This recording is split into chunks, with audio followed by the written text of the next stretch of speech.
ஒரு தவறான நகர்வு மரணத்தை ஏற்படுத்தும் உலகில் வில்லனாக நடிக்க வேண்டிய கட்டாயம் ஏற்பட்டால் எப்படி இருக்கும் என்று கற்பனை செய்து பாருங்கள். என் தலையில் இருக்கும் ஒரு சிஸ்டம் இந்த அப்பாவி பெண்ணான ஹான் ஜுவான்ஸை சித்திரவதை செய்ய சொல்கிறது. நான் மறுத்தால் அது என்னை வெடிக்கச் செய்துவிடும். ஒரு உயிரை காப்பாற்ற நான் அரக்கனாக மாறிய கதை இது. இளைஞனின் பணியாள் உள்ளே வந்து அந்த பெண் கொண்டு வரப்பட்டதாக தகவல் சொன்னான். அவளை பார்த்த அந்த நொடியே அவன் அதிர்ந்து போனான். அப்படியானால் தன் வாழ்நாள் முழுவதும் இவ்வளவு துன்பப்பட்ட நாயகி இவள்தானா? ஹான்ஸ் வான் ஸ்வானின் சிறிய மற்றும் மென்மையான முகத்தை பார்த்தபோது அவளது உடல் முழுவதும் காயங்களையும் தழும்புகளையும் அவனால் காண முடிந்தது. இப்படிப்பட்ட ஒருவரை நான் எப்படி காயப்படுத்த முடியும்? அந்த நேரத்தில் சிஸ்டம் குறுக்கிட்டு தான் கொடுத்த ஸ்கிரிப்ட் படியே நடக்க வேண்டும் என்று அவனுக்கு நினைவூட்டியது. கதையின்படி அவன் நாயகியை சித்திரவதை செய்ய வேண்டும். அப்படி செய்வதென்றால் அதை மிக கொடூரமாக செய்ய வேண்டும். அந்த இளைஞன் மிகவும் உதவியற்றவன் உணர்ந்தான். நான் உண்மையிலேயே ஒரு வில்லனாக நடிக்க வேண்டுமா? ஸ்கிரிப்ட் படி நடக்க மறுத்தால் அது தன் உடலுக்குள் தன்னைத்தானே அழித்துக் கொண்டு இருவரின் உயிரையும் முடித்துவிடும் என்று சிஸ்டம் மிரட்டியது. கோபமடைந்த அந்த இளைஞன் அந்த பயனற்ற சிஸ்டத்தை மனதிற்குள் திட்டி தீர்த்தான். உனக்கு சாக வேண்டும் என்றால் நீயே செத்து தொலை. ஏன் என்னை இதற்கெல்லாம் இழுக்கிறாய்? இருப்பினும் யோசித்து பார்த்த பிறகு உயிர் பிழைத்திருப்பது மற்ற எல்லாவற்றையும் விட முக்கியம் என்பதை அவன் உணர்ந்தான். வில்லனாக நடிப்பது மட்டுமே உயிர் பிழைக்க ஒரே வழி என்றால் அதை செய்வதைத் தவிர அவனுக்கு வேறு வழியில்லை. பிறகு அவன் ஹான்ஸ் வான் ஸ்வானை பார்த்து அவளது மேனியை பார்க்க வேண்டும் என்பதால் கோட்டை கழற்றச் சொல்லி ஆணவத்துடன் கட்டளையிட்டான். அசிங்கமான அந்த வார்த்தைகளைக் கேட்ட ஹான்ஸ் வான் ஸ்வான் கோபமும் பயமும் அடைந்தாள். அவன் வரம்பு மீற வேண்டாம் என்று எச்சரித்த அவள் போலீசுக்கு அழைப்பதாக மிரட்டினாள். அவளது பலவீனம் அவனுக்கு ஏற்கனவே தெரியும் என்பதால் அந்த இளைஞன் அமைதியாக இருந்தான். அவளது நோய்வாய்ப்பட்ட தாய்க்கு சிகிச்சை அளிக்கும் மருத்துவமனை தன் குடும்பத்திற்கு சொந்தமானது என்பதை அவளுக்கு நினைவூட்டினான். அவள் ஒத்துழைக்க மறுத்தால் அவளது தாயை எளிதாக தெருவில் தூக்கி எறிந்துவிட முடியும். கொடுமையான அந்த வார்த்தைகளைச் சொல்லும்போது அவளது சோகமான பின்னணியைப் பற்றி யோசிக்காமல் அவனால் இருக்க முடியவில்லை. அவளது தந்தை ஒரு சூதாடி பணம் இழந்த போதெல்லாம் தன் மனைவியையும் மகளையும் தொடர்ந்து அடித்து வந்தான். சமீபத்தில் அவன் இன்னும் மோசமாகி பணம் பறிப்பதற்காக அவளது தாயின் ஆக்சிஜன் விநியோகத்தையே ஆயுதமாக பயன்படுத்தினான். என்ன ஒரு அயோக்கியன் என்று அந்த இளைஞன் நினைத்தான். அவளது வாழ்க்கையை பற்றி தெரிந்து கொள்ள சிஸ்டத்தின் கட்டளைகளை பின்பற்றுவது அவனுக்கு கடினமாக இருந்தது. இருந்தாலும் அவளை துன்புறுத்தும்படி சிஸ்டம் அவனை தொடர்ந்து வற்புறுத்திக் கொண்டிருந்தது. தனது வில்லன் வேடத்தை தொடர ஹனுவான் ஹுவானை தன் மடி மீது வந்து அமருமாறு அவன் கூறினான். அவன் கடைசியில் ஒரு சிறந்த வில்லனாக நடந்து கொள்கிறான் என்று சிஸ்டம் உடனடியாக அவனை புகழ்ந்தது. அந்த இளம் எஜமானன் அந்த புகழ்ச்சியை புறக்கணித்துவிட்டு நடிப்பை தொடர்ந்தான். ஹான்ஸ் வான் அசையாமல் நின்றபோது அவள் ஏன் முட்டாள் போல நிற்கிறாள் என்றும் அவளை தானே இழுத்து மடியில் அமர வைக்க வேண்டுமா என்றும் கேட்டான். கண்களில் கண்ணீருடன் அவனிடமிருந்து அவளுக்கு என்ன வேண்டும் என்று அவள் கேட்டாள். அந்த இளம் எஜமானன் புன்னகைத்து இருவருக்கும் மகிழ்ச்சி தரும் ஒன்றை மட்டுமே விரும்புவதாக பதில் அளித்தான். குழப்பமடைந்த அவன் என்ன சொல்கிறான் என்று கேட்டாள். அவள் ஏற்கனவே அவன் மடியில் அமர்ந்திருப்பதை சுட்டிக்காட்டி பதில் தெளிவாகத்தான் இருக்க வேண்டும் என்றான். அந்த நேரத்தில் ஒரு பணியாளர் சில பொருட்களை எடுத்துக்கொண்டு அறைக்குள் நுழைந்து அனைத்தும் தயாராக இருப்பதாக அவனிடம் தெரிவித்தான். அந்த மகிழ்ச்சியான செயலை அவன் எப்போது செய்யப்போகிறான் என்று சிஸ்டம் ஆர்வமாக கேட்டது. அந்த இளம் எஜமானன் ரகசியமாக கண்களை சுழற்றினான். நீ கதாநாயகியின் அறிவுத்திறனை குறைக்க பார்க்கிறாயா?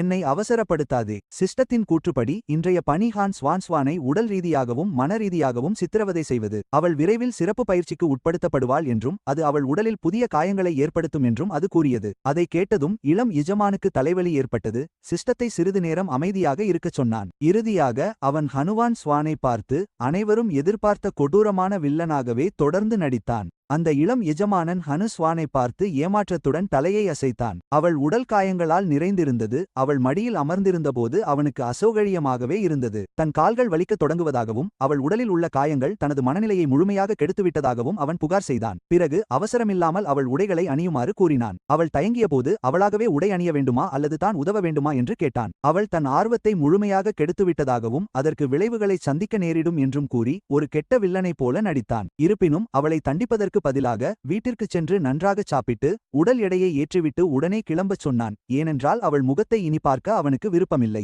ஹனுவான் சென்ற பிறகு அவன் என்ன செய்கிறான் என்று சிஸ்டம் குழப்பமடைந்து கேட்டது. திரைக்கதையின்படி அவன் கதாநாயகியை சித்திரவதை செய்திருக்க வேண்டும். ஆனாலும் அவன் அவளை அவ்வளவு எளிதாக விட்டுவிட்டான். தான் ஏற்கனவே அவளை சித்திரவதை செய்துவிட்டதாக அந்த இளம் எஜமானன் நம்பிக்கையுடன் பதில் அளித்தான். அது எப்படி சித்திரவதையாக கருதப்படும் என்று சிஸ்டம் உடனே கேள்வி எழுப்பியது. உடல் ரீதியான சித்திரவதை பழைய முறை என்று அந்த இளம் எஜமானன் நிதானமாக விளக்கினான். அவன் செய்தது அவளை மனரீதியாக தாக்கியது. முதலில் அவன் அவளை மிரட்டினான். பிறகு அவளது தன்னம்பிக்கையை சிதைத்தான். அவன் தொடர்ந்து இப்படி செய்தால் அவள் தன் வாழ்க்கை மற்றும் இருப்பு குறித்து சந்தேகப்பட தொடங்குவாள். அவனது பார்வையில் உடல் வலியை விட மன அழுத்தம் அதிக பலன் தருவதாக இருந்தது. அவன் சொல்வது உண்மையா அல்லது சாக்குப்போக்கா என்பது தெரியவில்லை என்று சிஸ்டம் குழப்பத்துடன் கூறியது. அப்போதுதான் ஹனுஸ்வான் இன்னும் அங்கேயே நிற்பதை அந்த இளைய எஜமான் கவனித்தான். அவள் இன்னும் ஏன் கிளம்பவில்லை என்று கேட்ட அவன், அவளுக்கு இங்கேயே தங்க ஆசையோ என்று கிண்டலாக கேட்டான். கண்ணீருடன் தன் தாயின் மருத்துவ செலவுகளை கட்ட அவகாசம் தருமாறு அவள் கெஞ்சினாள். அவள் பேசி முடிப்பதற்கு முன்பே அவன் கோபமாக அங்கிருந்து கிளம்ப உத்தரவிட்டான். அவள் தாயின் நிலை பற்றி தனக்கு கவலையில்லை என்றும் உடனே தன் கண்முன்னே மறைந்துவிடுமாறும் அவன் கத்தினான். அவள் சென்ற பிறகு அவன் நிம்மதி அடைந்தான். உண்மையில் வில்லன் வேடத்தில் நடிப்பது அவன் நினைத்ததை விட கடினமாக இருந்தது. இங்கு வருவதற்கு முன்பு அவன் ஒரு சாதாரண நல்லவனாகவும் ஒரு பெண்ணின் கையை கூட பிடிக்காதவனாகவும் இருந்தான். ஆனால் இந்த விசித்திரமான சிஸ்டத்தால் அவன் ஒரு கொடூர வில்லனாக நடிக்க வேண்டிய கட்டாயம் ஏற்பட்டது. அதை பற்றி யோசிக்க யோசிக்க அவனுக்கு ஏமாற்றமாகவே இருந்தது. எல்லோரையும் விட்டுவிட்டு சிஸ்டம் ஏன் அவனையே தேர்ந்தெடுத்தது? மறுநாள் காலை சிஸ்டம் அவனது தலைக்குள் கத்தத் தொடங்கியது. ஹீரோயினை மீண்டும் துன்புறுத்த வேண்டிய நேரம் வந்துவிட்டது என்று அது அவனை எழுப்பிக் கொண்டே இருந்தது. அந்த இளைய எஜமான் எரிச்சலுடன் கண் விழித்து காலையிலேயே சிஸ்டம் சத்தம் போடுவதாக புகார் செய்தான். மணி என்ன என்று கேட்ட அவன் இனி மிஷன்களை ஏற்க மாட்டேன் என்றும் மிரட்டினான். இதை கேட்ட சிஸ்டம் மிஷன்களில் தோல்வியடைந்தால் இருவருக்கும் கஷ்டம் என்று எச்சரித்தது. அவன் ஒத்துழைக்க மறுத்தால் மின்சார அதிர்ச்சி கொடுப்பதாகவும் அது மிரட்டியது. தான் மிஷனை விடுவதாக ஒருபோதும் சொல்லவில்லை என்று அவன் சிஸ்டத்தை சமாதானப்படுத்தினான். அவன் வெறும் எரிச்சலில் அப்படி சொன்னான். பிறகு ஹீரோயின் இப்போது எங்கே இருக்கிறாள் என்று அவன் கேட்டான். அவள் மருத்துவமனையில் இருப்பதாக சிஸ்டம் சொல்ல உடனே அங்கு கிளம்பினான். வழியில் ஹான்ஸ்வானின் சூழ்நிலை குறித்து தனக்கு தெரிந்த அனைத்தையும் அவன் நினைவுபடுத்திக் கொண்டான். அசல் கதையின்படி அவளது தாய்க்கு தீவிரமான நோய் இருந்ததால் அதிக பணம் செலவானது. ஒரு கல்லூரி மாணவிக்கு அந்த மருத்துவ செலவு பெரும் சுமையாக இருந்தது. ஹான்ஸ்வான் தினமும் 3 வேளைகளில் கடினமாக உழைத்தாள். இருந்தாலும் மருத்துவ கட்டணத்தை செலுத்த அது போதவில்லை. நிலைமை மோசமாக அவளது தந்தையோ முற்றிலும் பயனற்றவராக இருந்தார். அவர் உதவ மறுத்தது மட்டுமன்றி அவள் கடின உழைப்பால் ஈட்டிய பணத்தையும் பறித்துக் கொண்டார். அந்த இளம் எஜமானரால் அவள் மீது இரக்கப்படாமல் இருக்க முடியவில்லை. எந்த கோணத்தில் பார்த்தாலும் அவள் மிகவும் பரிதாபத்திற்குரிய பெண். இதற்கிடையில் மருத்துவமனையில் அவளுடைய தாயின் மருத்துவ கட்டணம் 1 வாரத்திற்கும் மேலாக நிலுவையில் இருப்பதாக மருத்துவர் ஹான்ஸ்வானிடம் தெரிவித்தார். விரைவில் பணம் செலுத்தப்படாவிட்டால் மருத்துவமனையில் இருந்து அவரை வெளியேற்ற வேண்டியிருக்கும் என்று கூறினார். அதை கேட்ட ஹான்ஸ்வான் உடனடியாக பதற்றமடைந்தாள். கண்களில் கண்ணீருடன் இன்னும் சில நாட்கள் அவகாசம் தருமாறு மருத்துவரிடம் கெஞ்சினாள். எப்படியாவது பணத்தை கண்டுபிடித்து நிலுவைத் தொகையை செலுத்திவிடுவதாக அவள் உறுதியளித்தாள். துரதிர்ஷ்டவசமாக மருத்துவரால் தலையை அசைக்க மட்டுமே முடிந்தது. இவை மருத்துவமனை விதிகள் என்று விளக்கினார். அவர் உதவ விரும்பினாலும் அவரால் எதுவும் செய்ய முடியவில்லை. ஹான்ஸ்வானின் தந்தை முந்தைய நாள் அவளது பணத்தையெல்லாம் திருடிவிட்டதாகவும் அவளை கடுமையாக தாக்கியதாகவும் சிஸ்டம் இளம் எஜமானரிடம் கூறியது.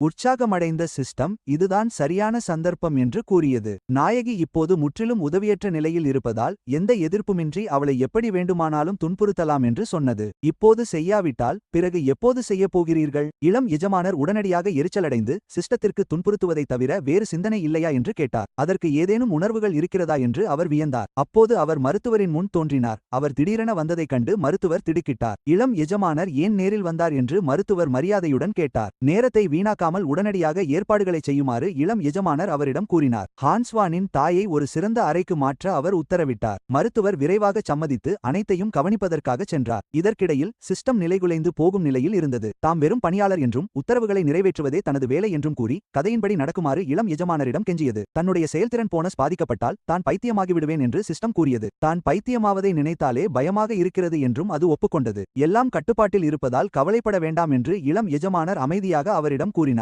சிறிது நேரம் கழித்து வந்த ஹான்ஸ்வான் தன் தாயின் அறையை மாற்றியது உண்மையா என்று கேட்டாள். இளம் எஜமானர் உடனடியாக குளிர்ச்சியாகவும் திமிராகவும் நடந்து கொண்டார். தேவையற்றதை பேச வேண்டாம் என்று கூறிய அவர் தன்னை தவிர அவளுக்கு உதவ வேறு யார் முன்வருவார்கள் என்று கேட்டார். தன்னிடம் இன்னும் பணம் இல்லை என்பதை ஹான்ஸ்வான் நேர்மையாக ஒப்புக்கொண்டாள். ஆனால் எதிர்காலத்தில் அனைத்தையும் திருப்பித் தருவதாக உறுதியளித்தாள். இளைய எஜமானர் தான் அவளுக்கு கூடுதல் அவகாசம் தருவதாகவும் ஆனால் அதற்கு முன் அவருக்கு எப்படி நன்றி சொல்வது என்பதை அவள் கவனமாக யோசிக்க வேண்டும் என்றும் கூறினார். இதை கேட்ட சிஸ்டம் மீண்டும் குறுக்கிட்டு கதாநாயகியை துன்புறுத்துவதாகத்தான் ஒப்பந்தம் செய்து கொண்டார்கள், உதவுவதாக அல்ல என்று அவருக்கு நினைவூட்டியது. தான் என்ன செய்கிறேன் என்பது அந்த சிஸ்டத்திற்கு புரியவில்லை என்று இளைய எஜமானர் அமைதியாக பதிலளித்தார். அவளது தாயை விஐபி அறைக்கு மாற்றி சிறந்த சிகிச்சை அளிப்பது ஹுவான் ஷுவானின் மன அழுத்தத்தை மட்டுமே அதிகரிக்கும் என்று அவர் விளக்கினார். அவள் எப்போதும் அவருக்கு கடன்பட்டிருப்பதாக உணர்ந்து இவ்வளவு பெரிய உதவியை எப்படி திருப்பித் தருவது என்று கவலைப்படுவாள். அந்த அழுத்தம் இரவு பகலாக வளர்ந்து கொண்டே இருக்கும். அது அவளுக்கு நிம்மதியான தூக்கத்தை கொடுப்பதை கடினமாக்கும். அவரை பொறுத்தவரை இதுதான் உண்மையான மனரீதியான சித்திரவதை. சிஸ்டம் தயங்கி இதுதான் உண்மையான வழிமுறையா என்று கேட்டது. தான் உண்மையிலேயே விதிகளை மீறுவதாக இருந்தால் சிஸ்டத்தின் மேலதிகாரிகள் ஏற்கனவே தண்டித்திருப்பார்கள் என்று இளைய எஜமானர் சுட்டிக்காட்டினார். தண்டனை கிடைக்கவில்லை என்பதால் என்பதால் அவர் இன்னும் ஸ்கிரிப்ட் படிதான் செயல்படுகிறார் என்று அர்த்தம். அந்த தர்க்கத்தை எதிர்த்து சிஸ்டத்தால் எதுவும் பேச முடியவில்லை. அதன் பிறகு இளைய எஜமானர் ஹான்ஸ்வானை பார்த்து அவளுக்கு எப்படி திருப்பி தரலாம் என்று விளக்கமாக கூறினார். அன்று இரவு தனது பங்களாவிற்கு வந்து தனது படுக்கையை வெப்பமாக்கும்படி அவர் அவளுக்கு உத்தரவிட்டார். அந்த வார்த்தைகளை கேட்ட ஹான்ஸ்வான் பதற்றமும் பயமும் அடைந்தாள்.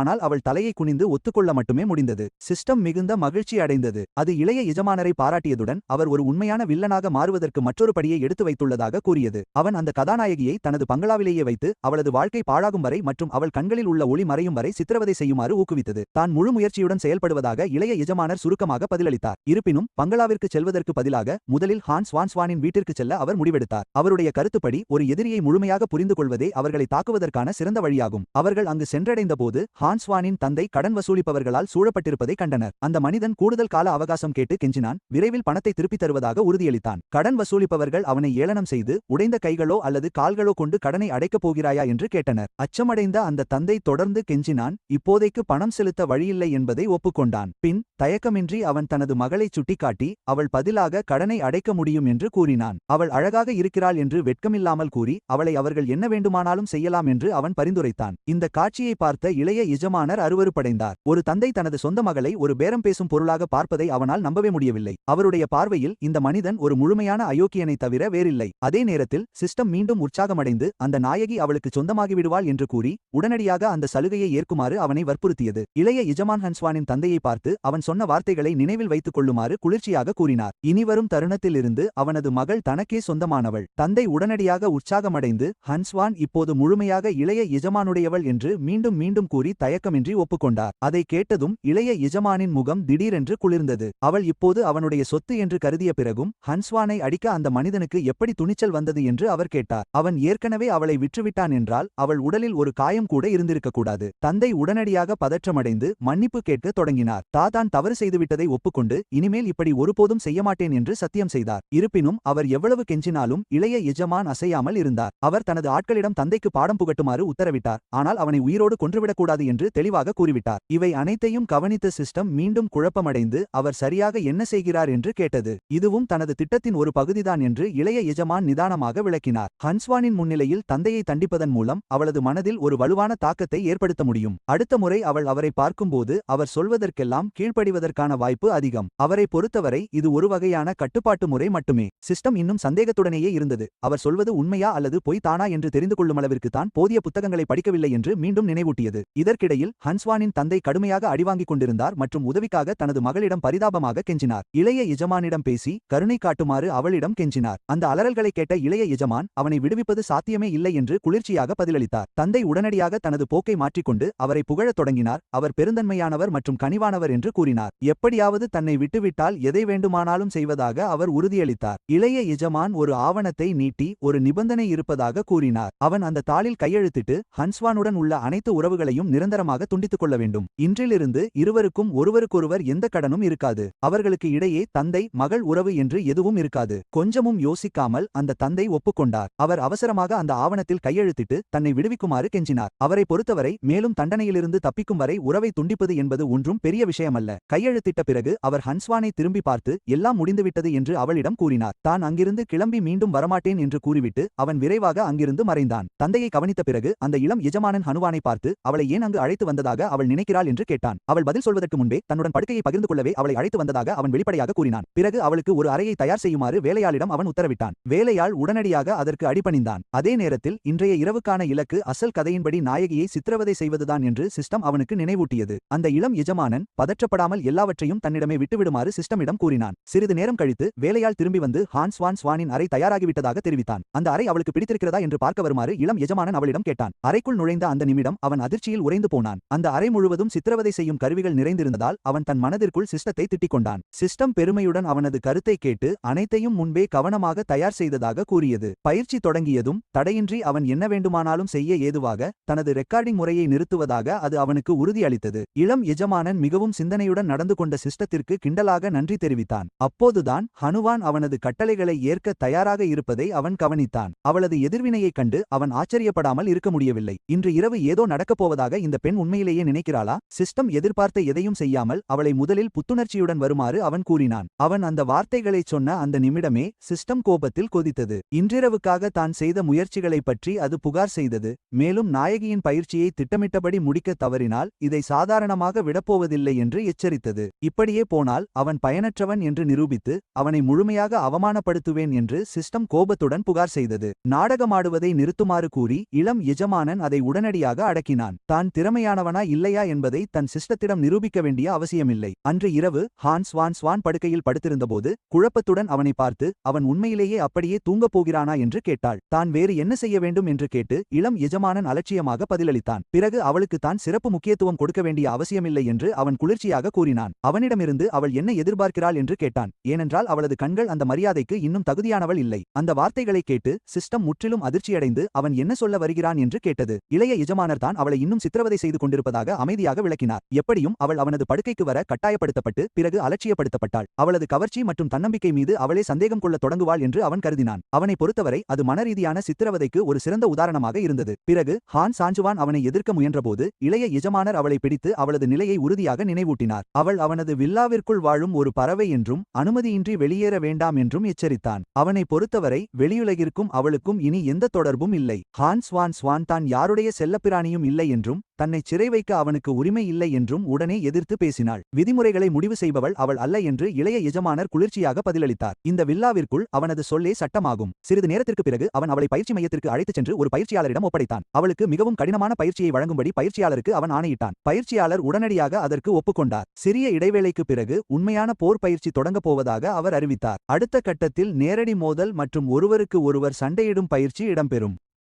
கடுமையான பயிற்சியால் சோர்வடைந்த ஹான்ஸ்வான் அவனிடமிருந்து உண்மையில் என்னதான் வேண்டும் என்று கத்திக் கேட்டாள். ஒவ்வொரு நாளும் அவள் இத்தகைய கொடூரமான பயிற்சிகளை மேற்கொள்ள கட்டாயப்படுத்தப்பட்டாள். தன்னை செல்லப்பிராணியாக வைத்திருப்பதாகச் சொல்பவர் ஏன் இவ்வளவு ஆபத்தான போர் பயிற்சியை மேற்கொள்ளச் சொல்கிறார் என்று அவளுக்கு புரியவில்லை. உலகமே விசித்திரமான விஷயங்களால் நிறைந்தது என்று இளைய எஜமானர் எளிமையாக பதிலளித்தார். அவன் கூரையின் கீழ் இருப்பதால் அவள் அவனது விதிகளை பின்பற்ற வேண்டும். இன்றைய இலக்கை முடிக்க தவறினால் அவள் ஓய்வை பற்றி மறக்க வேண்டியதுதான். கடுமையான பயிற்சியில் அவள் சிரமப்படுவதை பார்த்த இளைய எஜமானர் உடல் ரீதியான சித்திரவதை தேவை இப்போது பூர்த்தியாகிவிட்டதாக அமைதியாக சிஸ்டத்திடம் கூறினார். இந்த தீவிர பயிற்சி அனைத்து தேவைகளையும் பூர்த்தி செய்துவிட்டது. நிச்சயமாக இனி சிஸ்டம் புகார் சொல்ல முடியாது. கடந்த 2 மாதங்களாக அவனைத்தான் கவனித்து வருவதாகவும் நிறைய புகார்கள் இருப்பதாகவும் சிஸ்டம் உடனே பதிலளித்தது. இந்த முறை என்ன பிரச்சனை என்று இளைய எஜமானர் கேட்டார். அவனது பார்வையில் அவன் தினமும் மனரீதியான சித்திரவதையை செய்து கொண்டிருந்தான். அவன் தொடர்ந்து வில்லனாக செயல்பட்டு ஹான்ஸ்வானின் சுதந்திரத்தை கட்டுப்படுத்தி தன் படுக்கையை பகிர்ந்து கொள்ளச் செய்து தீவிர உடல் பயிற்சியையும் கட்டாயப்படுத்தினான். அவனை பொறுத்தவரை அவன் ஸ்கிரிப்டை மிகச் சரியாக பின்பற்றிக் கொண்டிருந்தான். சிஸ்டம் அதை முற்றிலுமாக மறுத்தது.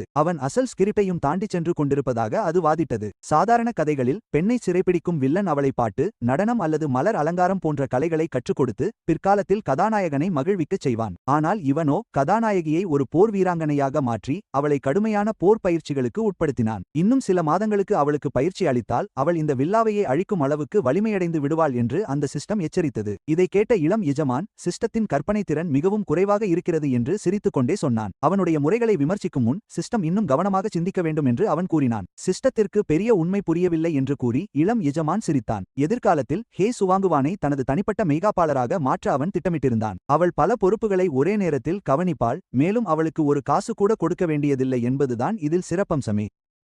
விடுமுறை இல்லாமல் வருடம் முழுவதும் உழைக்கும், துணையாகவும் மெய்காப்பாளராகவும் இருந்து தினசரி கடினமான வேலைகளைச் செய்யும் ஒரு பணியாளரைப் போல தன்னை நினைத்துக் கொள்ள சிஸ்டத்திடம் அவன் கூறினான். பிறகு அது பரிதாபமாக தெரியவில்லையா என்று அவன் கேட்டான். உண்மையிலேயே உணர்ச்சிவசப்பட்ட சிஸ்டம் அதை ஏற்றுக்கொண்டது. சுவாங்குவான் இந்த நூற்றாண்டின் மிகவும் துரதிர்ஷ்டவசமான தொழிலாளி என்று அது அறிவித்தது. மிக கொடூரமான தொழிலதிபர் கூட இவ்வளவு இரக்கமற்றவராக இருக்க மாட்டார். இருப்பினும் சிறிது நேரத்திலேயே ஏதோ தவறு நடப்பதை சிஸ்டம் உணர்ந்து கொண்டது. இளம் எஜமான் மீண்டும் தன்னை ஏமாற்றுகிறான் என்று அது உணர்ந்தது. ஆனால் அதற்கு எந்த ஆதாரமும் கிடைக்கவில்லை. தான் யாரையும் ஏமாற்றவில்லை என்று இளம் எஜமான் அமைதியாக கூறினான். அவன் செய்து கொண்டிருப்பது சித்திரவதையின் அளவை உச்சத்திற்கு தள்ளுவது மட்டுமே. ஒரு வில்லாவில் சிறைப்பிடிக்கப்பட்டு ஊதியம் இல்லாமல் வேலை செய்ய கட்டாயப்படுத்தப்படுவது கற்பனை செய்ய முடியாத துயரமான சூழ்நிலை என்று அவன் கருதினான். சிஸ்டம் இன்னும் நம்பாமல் அவன் பொய் சொல்வதாக கோபத்துடன் குற்றம் சாட்டியது. அவன் தொடர்ந்து எல்லைகளை மீறுவதாகவும் கதையை தன் விருப்பப்படி மாற்ற முயற்சிப்பதாகவும் அது புகார் கூறியது. அவனுடைய செயல்களால் சிஸ்டம் ஏற்கனவே தன் மேலதிகாரிகளிடமிருந்து பல எச்சரிக்கைகளை பெற்றிருந்தது. அதன் மாதாந்திர இலக்குகள் பாழாகிவிட்டன. இப்படியே போனால் தலைமை அலுவலகம் அதை திரும்ப அழைத்துக் கொள்ளக்கூடும். குற்ற உணர்ச்சிக்கு பதிலாக இந்த சூழ்நிலையை இளம் எஜமான் வேடிக்கையாக கருதினான். சுவாங்குவானை விட சிஸ்டம் தான் மிகவும் பரிதாபமாக இருக்கிறது என்று அவன் கேலி செய்தான். சிஸ்டம் உடைந்து போகும் நிலைக்கு வந்து விஷயத்தை சீரியஸாக எடுத்துக்கொள்ளுமாறு அவனிடம் கெஞ்சியது. அது தனது பொறுமையின் எல்லைக்கு வந்துவிட்டதாக அவனை எச்சரித்தது. இந்த முறை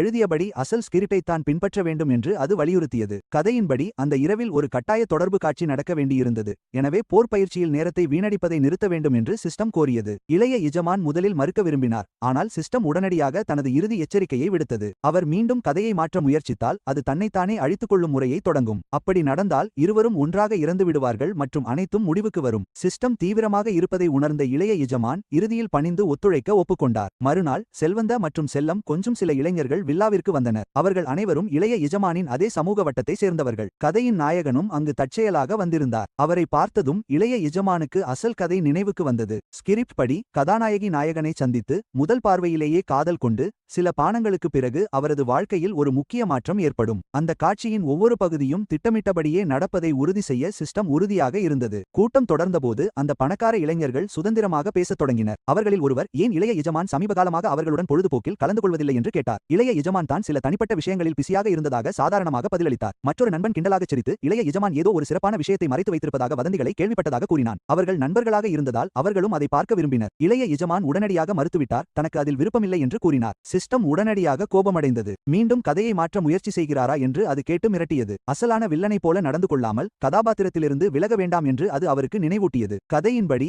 ஹான் சுவான் வில்லனின் பார்வையில் ஒரு பொம்மையை விட வேறில்லை. எனவே அவளை மறைத்து வைக்க வேண்டிய அவசியமில்லை. ஹான் சுவானை கீழே அழைத்து வர சிஸ்டம் அவசரமாக உத்தரவிட்டது. அப்போதுதான் நாயகன் அவளை சந்தித்து திட்டமிட்டபடி தனது பாத்திரத்தை வகிக்க முடியும். சிஸ்டத்தின் கூற்றுப்படி கதாநாயகி நாயகனை சந்தித்தவுடன் பணி முடிந்துவிடும். ஸ்கிரிப்ட் பின்பற்றி இளைய எஜமான் தனது பணியாளர்களில் ஒருவரிடம் ஹான் சுவானை உடனடியாக கீழே அழைத்து வருமாறு உத்தரவிட்டார். அவர் வேண்டுமென்றே திமிராகவும் பொறுமையின்றியும் நடந்து கொண்டு அந்த அழகி சீக்கிரம் வர வேண்டும் என்றும் தன்னை காக்க வைக்க வேண்டாம் என்றும் கோரினார். அவள் தாமதப்படுத்தினால் பிறகு பாடம் புகட்டுவதாகவும் மிரட்டினார். ஹான் சுவான் இறுதியாக வந்தபோது அவள் அவரை பார்த்துவிட்டு அவர் மது அருந்தியிருக்கிறாரா என்று கேட்டாள். இளைய எஜமான் உடனடியாக குளிர்ந்த முகபாவனையுடன் தன்னை இப்படி கேள்வி கேட்க அவள் யார் என்று கோபமாக கேட்டார். சிஸ்டம் மிகவும் மகிழ்ச்சியடைந்தது. நாயகன் முன்னேறி வந்து அவளை காப்பாற்றும் வகையில் கதாநாயகியை நாயகனுக்கு முன்னால் தொடர்ந்து துன்புறுத்துமாறு அது அவரை ஊக்குவித்தது. அந்த இளம் எஜமானர் அவளிடம் மதுபாட்டில் ஒன்றை கொடுத்து அதை முழுமையாக குடித்துவிட்டு தன் மனதை மகிழ்விக்க நடனமாடுமாறு கட்டளையிட்டார். இருப்பினும் அவள் மறுப்பாள் என்பதை அவர் ஏற்கனவே எதிர்பார்த்திருந்தார். ஹனுவானுக்கு மது ஒவ்வாமை என்பதை அவர் அறிந்திருந்தார். அசல் கதையின்படி அவள் அவருடைய கட்டளையை நிராகரித்திருக்க வேண்டும். நாயகன் அவளை காக்க முன்வந்து கதை இயல்பாக நகர்ந்திருக்க வேண்டும். ஆனால் திட்டமிட்டபடி எதுவும் நடக்கவில்லை. மறுப்பதற்கு பதிலாக ஹனுவான் தவறுதலாக பாட்டிலை நழுவவிட்டு கையை விட்டு நழுவிவிட்டது என்று மன்னிப்பு கேட்டாள். இளம் எஜமானர் சுதாரிப்பதற்குள் அவள் சட்டென்று முன்னேறி அவரை தன் பக்கம் இழுத்தாள். இளம் எஜமானர் முற்றிலும் நிலைகுலைந்து போனார். அவர் மனதில் உடனடியாக பதற்றம் தொற்றிக் கொண்டது. சிஸ்டமே, நீ எங்கே போனாய்? இங்கே என்னதான் நடக்கிறது? இந்த அசாத்தியமான வலிமை கொண்ட பெண் யார்? கதை எப்படி இப்படி மாறியது? நான் 80 கிலோ எடை இருக்கிறேன். ஆனால் அவள் என்னை இவ்வளவு எளிதாக நகர்த்திவிட்டாள். அந்த போர் பயிற்சிகள் வீண் போகவில்லை போலிருக்கிறது. முற்றிலும் குழப்பமடைந்த அவர் அவள் என்ன செய்கிறாள் என்று கேட்டார். ஹனுவான் நிதானமாக அவர் விசித்திரமாக நடந்து கொண்டு உளறிக் கொண்டிருப்பதாக பதிலளித்தாள். தான் குடித்திருப்பதை இளம் எஜமானர் விரைவாக மறுத்தார். முன்பு ஏன் தன்னை முத்தமிட்டாய் என்று ஹனுவான் கேட்டாள். அவள் தன்னை தன் குட்டிப் பறவை என்று அழைத்துவிட்டு இப்போது அவள் அருகில் வந்தால் என்ன தவறு என்று கேட்டாள். இளம் எஜமானருக்கு தலைவலி வருவது போல் இருந்தது. உண்மையான பிரச்சனை அவள் செய்தது அல்ல. முழு கதையும் தலைகீழாக மாறியதே பிரச்சனை. முக்கிய நாயகன் இன்னும் கீழே நின்று கொண்டிருந்தான். கதையின்படி அவன் அவளுக்கு உரியவனாக இருக்க வேண்டும். கதையை சரிசெய்ய அந்த நீல நிற உடை அணிந்த மனிதனை பற்றி என்ன நினைக்கிறாய் என்று இளம் எஜமானர் கேட்டார். ஹனுவான் சாதாரணமாக கீழே பார்த்துவிட்டு அவனிடம் எந்த விசேஷமும் இல்லை என்று கூறினாள். உண்மையில் அவள் அவனை கவனிக்கவே இல்லை. அவனிடம் அவளுக்கு எந்த ஆர்வமும் இல்லை. அதை கேட்டதும் இதற்குத்தான் காரணம் இல்லை என்று இளம் எஜமானர் நினைத்தார். நாயகியே கதையை பின்பற்ற மறுத்தால் அதில் என் தவறு என்ன? ஹனுவான் அவரை தீவிரமாக பார்த்து அவரை நிலைகுலைய வைக்கும் கேள்வியை கேட்டாள். அவள் அவருக்கு சொந்தம் என்று அவர் கூறினாலும் அவர் ஒருபோதும் அவளை தவறாக பயன்படுத்தியதில்லை என்பதை சுட்டிக்காட்டினாள். அதற்கு பதிலாக அவர் தொடர்ந்து அவளை கவனித்து பாதுகாத்து வந்தார். அதற்கான காரணத்தை அவள் அறிய விரும்பினாள். இளம் எஜமானருக்கு பதில் சொல்ல தெரியவில்லை. தான் வில்லனாக இருக்க விரும்பவில்லை என்றும் சிஸ்டம் தன்னை கொன்றுவிடும் என்ற பயத்தினால் தான் இப்படி நடந்து கொள்வதாகவும் அவளிடம் சொல்லவா? அதை விளக்குவதற்கு எந்த வழியும் இல்லை. ஹனுவானின் முகம் மென்மையாக மாறியது. அவரது காரணங்கள் எதுவாக இருந்தாலும் தான் அவரை நம்புவதாக அவள் அவரிடம் கூறினாள். அவர் அவளுக்கு எண்ணற்ற முறை உதவியிருக்கிறார். அதை திருப்பிச் செலுத்த முடியாத அளவுக்கு அவள் அவருக்கு கடன்பட்டிருக்கிறாள். அவர் அவளிடம் எதை கேட்டாலும் அதை செய்ய அவள் தயாராக இருந்தாள். இதற்கிடையில் கீழே கீழே காத்திருந்த நண்பர்கள் பொறுமை இழந்து ஏன் இன்னும் கதாநாயகியை அழைத்து வரவில்லை என்று கத்தினர். சிஸ்டம் அழுவதைப் போல ஒலித்தது. முதன்மை நாயகன் மற்றும் நாயகி இருவரும் முற்றிலும் மாறிவிட்டதாக அது புகார் அளித்தது. முழு கதாபாத்திர அமைப்பும் சிதைந்துவிட்டது. பின்னர் ஹான் ஸ்வான் அவரை முத்தமிட்டபோது தலைமை அலுவலகம் ஏற்கனவே ஒரு பெரிய எச்சரிக்கையை அனுப்பியதை அது அவருக்கு நினைவூட்டியது. அந்த சம்பவத்தால் தலைமை அலுவலகத்திடமிருந்து பெரும் எச்சரிக்கை தனக்கு வந்ததாக சிஸ்டம் கூறியது. சிஸ்டத்தின் ஆண்டு சம்பளத்தில் பாதி ஏற்கனவே கழிக்கப்பட்டு அதன் அனைத்து ஆண்டு இலக்குகளும் பாழாகிவிட்டன. நம்பிக்கையற்ற தொனியில் நாளை எப்படியாவது கதை சரியான பாதைக்கு திரும்ப வேண்டும் என்று அது அறிவித்தது. இல்லையெனில் இளம் எஜமானருக்கு முன்னாலேயே அது தன் உயிரை மாய்த்துக் கொள்ளும். இறப்பதற்கு முன் அது வேறொருவரையும் தன்னுடன் இழுத்துச் செல்லும் என்று சபதம் செய்தது. இளம் எஜமானர் பெருமூச்சு விட்டு கதையை சரிசெய்ய சரியாக என்ன செய்ய வேண்டும் என்று கேட்டார். அவர் ஒத்துழைக்க மறுத்தால் மின்சார அதிர்ச்சி தண்டனையை பயன்படுத்துவதாக சிஸ்டம் உடனே எச்சரித்தது. இளம் எஜமானருக்கு அதை நம்புவது கடினமாக இருந்தது. கடந்த 2 மாதங்களாக அவர் தான் நினைத்ததை செய்து கொண்டிருந்தார். இருந்தும் சிஸ்டம் அவரை ஒருமுறை கூட தீவிரமாக தண்டித்ததில்லை. அந்த நேரத்தில் முதன்மை நாயகன் குஷப் யுவா நடந்து வந்து அவரை வரவேற்றார். அவர் அவனை பார்த்து தாங்கள் நேற்றுதான் நேரில் சந்தித்தோம் என்று சாதாரணமாக சுட்டிக்காட்டினார். அக்கருத்தை புறக்கணித்துவிட்டு முந்தைய விவாதம் குறித்து ஏதேனும் முடிவு செய்தாரா என்று குஷப் யுவா கேட்டார். சிஸ்டம் உடனடியாக பதட்டமடைந்து நாயகனின் சலுகையை ஏற்குமாறு இளம் எஜமானரை வற்புறுத்தியது. பணம் இழப்பதை பற்றி அவர் கவலைப்பட்டால் அதிக விலையை கேட்க வேண்டும் என்று அது கூறியது. சிஸ்டத்தின் கூற்றுப்படி கதையை மீண்டும் சரியான பாதையில் கொண்டுவர இதுவே கடைசி வாய்ப்பாகும். மின்சார அதிர்ச்சி கருவி தயார் நிலையில் இருப்பதாகவும் அவர் மறுத்தவுடன் அது செயல்படுத்தப்படும் என்றும் அது மீண்டும் மீண்டும் நினைவூட்டியது. இளம் எஜமானர் குஷாபுவை பார்த்து அவர் சரியாக என்ன வழங்குகிறார் என்று கேட்டார். குஷாபுயர் அமைதியாக 50 மில்லியன் மற்றும் நகரின் தெற்கு பகுதியில் உள்ள ஒரு மதிப்புமிக்க திட்டத்திற்கான உரிமைகளை தருவதாக கூறினார். பின்னர் அவர் ஹனுவானை ஒரு பொம்மை என்று சாதாரணமாக குறிப்பிட்டு தனக்கு வேண்டிய விலையை கேட்குமாறு கூறினார். அதை கேட்ட இளம் எஜமானரின் முகம் மாறியது. இத்தகைய மனப்பான்மை கொண்ட ஒருவர் எப்படி கதாநாயகியை மீட்க விரும்புவதாக கூற முடியும் என்று அவர் குழப்பமடைந்தார். அவரது வார்த்தைகள் கடுமையாக தெரிந்தாலும் அவர் இறுதியாக ஹனுவானை நன்றாக கவனித்துக் கொள்வார் என்று கூறி சிஸ்டம் அந்த ஹீரோவை உடனடியாக ஆதரித்தது. மறுத்தால் மின்சார அதிர்ச்சி ஏற்படும் என்று அது மீண்டும் ஒருமுறை அந்த இளைஞனுக்கு எச்சரிக்கை விடுத்தது. நேரடியாக பதிலளிக்காமல் ஹனுவான் தன்னை விரும்புவாள் என்று அவர் உண்மையிலேயே நம்புகிறாரா என்று குஷப் உவாவிடம் அந்த இளைஞன் கேட்டான். எல்லாவற்றிற்கும் மேலாக அவள் வெறும் பொம்மை என்றால் ஏன் அவளை பெற அவர் இவ்வளவு பிடிவாதமாக இருந்தார்? குஷப் உவா உண்மையாக பதிலளித்தார். தனக்கு அவளிடம் விருப்பம் இருப்பதாகவும் அவளது கடந்த காலத்தை பற்றி கவலைப்படவில்லை என்றும் அவர் ஒப்புக்கொண்டார். பிறகு அவர் ஹனுவானை நோக்கி திரும்பி தன்னை அறிமுகப்படுத்திக் கொண்டார். முந்தைய இரவே அவர்கள் சந்தித்துக் கொண்டதை அவளுக்கு நினைவூட்டிய அவர் அவளை தன்னிடம் ஒப்படைக்க இளைஞன் ஒப்புக்கொண்டதாக தைரியமாக கூறினார். தன்னுடன் வருமாறு அவளிடம் அவர் சொன்னார். ஹனுவான் உடனடியாக கோபமடைந்து அவர் பொய் சொல்வதாக குற்றம் சாட்டினாள். இளைஞன் ஒருபோதும் இதற்கு ஒப்புக்கொள்ள மாட்டான் என்று அவள் உறுதியாக கூறினாள். சிஸ்டம் பதட்டமடைந்து அந்த இளைஞன் உணர்ச்சிவசப்பட வேண்டாம் என்று எச்சரித்தது. மின்சார அதிர்ச்சி தயாராக இருப்பதாகவும் மறுத்து ஒரு வார்த்தை பேசினாலும் அது தூண்டப்படும் என்றும் அது மீண்டும் கூறியது. அந்த இளைஞன் குஷப் யூ வின் கண்களை நேராக பார்த்து ஹனுவானை அழைத்துச் செல்வது அவரது சொந்த திறமையை பொறுத்தது என்று அமைதியாக பதிலளித்தான். அவளை ஒப்படைக்க அவன் ஆரம்பத்திலிருந்தே சம்மதிக்கவில்லை. பிறகு அவன் ஹனுவானை திரும்பி பார்த்து ஒருமுறை ஒருவர் தனது பக்கத்திற்கு வந்துவிட்டால் அவர்கள் வேறு யாருடனும் தொடர்பு கொள்ளக்கூடாது என்று அறிவித்தான். அந்த தருணத்தில் அந்த இளைஞன் தனது மனதிற்குள் அமைதியாக கத்தினான். மின்சார அதிர்ச்சியை செயல்படுத்தி தன்னை தேவையென்றால் கொன்றுவிடுமாறு சிஸ்டத்திடம் அவன் சொன்னான். வில்லனாக நடிப்பதில் அவன் சோர்வடைந்து விட்டான். தனக்கு அருகில் இருக்கும் நபரை கூட பாதுகாக்க முடியாவிட்டால் அவன் என்ன வகையான மனிதன்? மோசமான நிலையில் அவன் இறந்து விடுவான். அவன் விரும்பாத ஒரே விஷயம் அத்தகைய பரிதாபகரமான முடிவை ஹான் ஸ்வான் பார்க்கக்கூடாது என்பதுதான். ஒருவேளை அவன் பிழைத்துக் கொண்டால் எப்படியாவது அவளை மீண்டும் அழைத்துச் செல்வான். தண்டனைக்கு தன்னை தயார்படுத்திக் கொண்டபோது வானத்திலிருந்து ஒரு குரல் திடீரென எதிரொலித்தது. சிஸ்டம் மீண்டும் தோன்றி அது ஏற்கனவே ஒருமுறை இறந்துவிட்டதாகவும் தலைமை அலுவலகத்திலிருந்து சிஸ்டம் மேம்படுத்தல் மூலம் மீண்டும் உயிர் பெற்றுள்ளதாகவும் அவனிடம் கூறியது. புதிய விதிகளின் காரணமாக தண்டனைகள் இனி அவனை பாதிக்காது.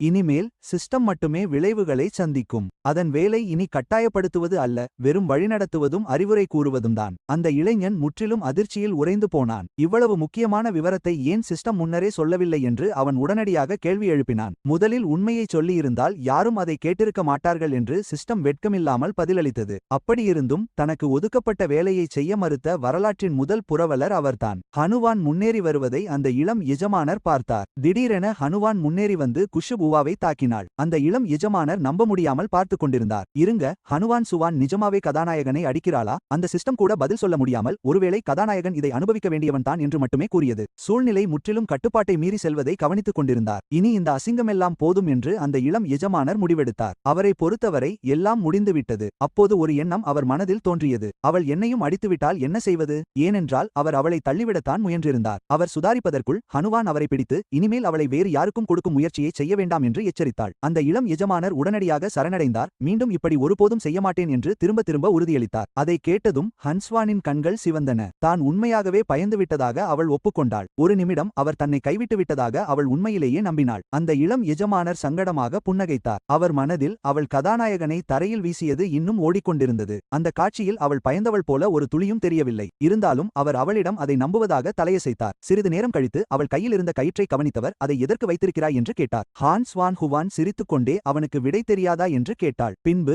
அவள் தன்னை காதலிக்க வேண்டும் என்று வெளிப்படையாகச் சொன்னாள். இல்லையென்றால் அந்த கயிற்றால் கட்டிப்போட்டு அவர் தப்பிக்காமல் பார்த்துக்கொள்வதாக கூறினாள். அந்த இளம் எஜமானர் சிரித்துக்கொண்டே அவள் விருப்பப்படி செய்யச் சொன்னார். அவஸ்டம் ஹனுவான் என்னுடையவள். இப்போது மீதமுள்ள மிஷன்களை பொறுத்தவரை அவை எக்கேடு கெட்டு போகட்டும். சிஸ்டம் முற்றிலும் தோற்றுப்போனது போல் ஒலித்தது. மிஷன் தோல்வியடைந்து விட்டதை நினைவுபடுத்தியாது அவர் எதற்கு இவ்வளவு மகிழ்ச்சியாக இருக்கிறார் என்று கேட்டது. பின்பு தான் வேலை பார்த்ததிலேயே இவர்தான் மிக மோசமான புரவலர் என்று புகார் செய்து கூடிய விரைவில் இடமாற்ற கோரிக்கையை சமர்ப்பிக்கப் போவதாக அது அறிவித்தது. சிஸ்டத்தின் புகார்களை புறக்கணித்துவிட்டு அந்த இளம் எஜமானர் ஹனுவானை தழுவிக்கொண்டார். இருவரும் பின்வாங்க முடியாத அளவுக்கு தாமதமாகிவிட்டது என்று மென்மையாக அவளிடம் கூறினார். இதுதான் இவர்களின் விதி. இன்றிலிருந்து அவர்கள் ஒன்றாகவே இருப்பார்கள். மீண்டும் பிரியமாட்டார்கள். யாராலும் அவளை இனி காயப்படுத்த முடியாது.